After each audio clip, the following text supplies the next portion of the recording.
This is something that we're definitely looking at, and I can tell you that the government is not happy about it either. Now, the government is not happy about it either, because it shows bad faith on some behalf. It shows bad faith on some behalf. While the government is extending a helping hand, a supportive hand, a hand to work with you, on the other hand, on the other side of it, you are not doing the same. Although many of the provisions in the Local Content Act does not come into force until the end of 2022, Bharrat said the continued practices were dishonest on the part of these companies at a time when the government is extending a helping and supporting hand. Among the disturbing practices, according to the Natural Resources Minister, is the lengthy wait local companies have to endure before they are paid for goods and services supplied, and the hiring of employees through external manpower agency without accounting for those persons when submitting documents to the government. Bharrat explained that companies were engaging in these practices to satisfy requirements in the legislation in order to be considered a local company and benefit from provisions made in the law for Guyanese.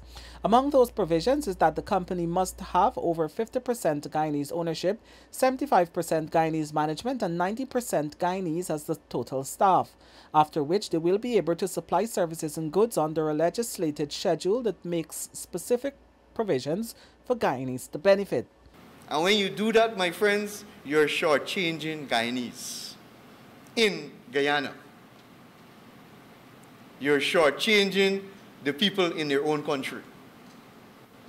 So I'm saying that because the government of Guyana will not tolerate such behavior. Because we have always been supportive and helpful to all investors, all companies. And we only expect the same in return. In detailing the government's concerns, the Natural Resources Minister said the bundling of services when advertising contracts for locals needed to be addressed. He said while local companies may be able to provide some of the services, like garbage collection and security, when it is bundled with shore-based services, it prevents Guyanese from being awarded the contract. Bharrat warned that in due course, those, among other disturbing practices, will see companies being penalized once they are caught in attempts to fraud the system or simply not in compliance with what the law dictates. I want to say that everything that I said it in good faith. I said it in a manner to resolve, if it's an issue, to resolve it, if possible, at this forum or in the near future, so that we can continue working on building the good relationship that already exists between us. Because at the end of the day, it must be a win-win situation. It must be a win-win situation and not somebody trying to outsmart the other one.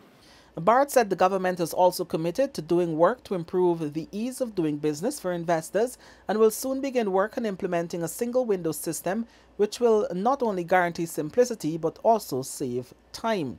He said there is also an intention to put in place a ceiling for persons seeking approval from the Local Content Secretariat, which he said is fully operational and now located in the former Guyana Rice Development Board building on Cowan Street, Georgetown. For the newsroom, Kurt Campbell.